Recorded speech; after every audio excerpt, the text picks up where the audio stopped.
Jadi permasalahannya ada di sekring lampu ini mas bro. Saat ini kita lepas, motor itu bisa dihidupkan dan bisa distarter mas bro. Jadi permasalahan motor ini itu ada di sekringnya mas bro. Jadi sekringnya ini terlalu besar, jadi tidak bisa putus mas bro, hingga menyebabkan error konslet pada kabel-kabelnya dan motor itu tidak bisa hidup. Dan setelah kita melakukan cek dan recheck, itu kita temukan atas dasar keyakinan bahwasanya ada di jalur lampunya yang bermasalah mas bro.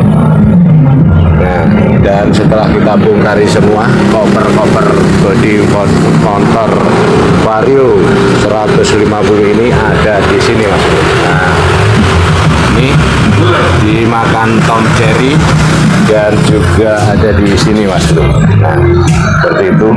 Dan kita coba starter.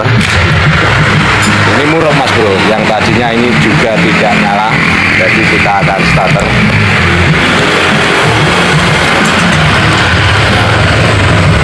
Seperti itu mas bro. Jadi kita tinggal benahi kabel yang dimakan si Jerry ini, kita rapikan, kita sambung dan tunggu hasilnya.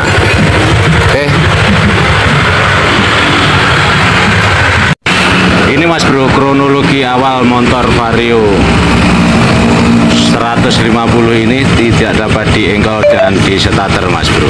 Setelah saya cek, itu ada di sekring bagian tengah bagian kanan ini. Ini adalah sekring untuk penerangan mas bro, entah itu penerangan dari speedometer ataupun lampu belakang, stop dan depan mas bro, seperti ini. Dan saat motor ini tidak dapat di starter ataupun diengkol, itu disebabkan karena sekring yang ini itu tidak dapat putus mas bro, seperti itu. Kalau bawaan motor itu putus mas bro, jadi masih bisa di starter ataupun di engkol mas bro. Tapi ini dikasih sekring 10 ampere tapi bukan bawaan motor, jadi untuk putus itu sulit hingga menyebabkan kabel itu terbakar mas bro. Terbakarnya kabel itu disebabkan karena konsletan yang sudah kita temukan tadi, itu di bagian resting dan stop lampu yang ada di belakang mas.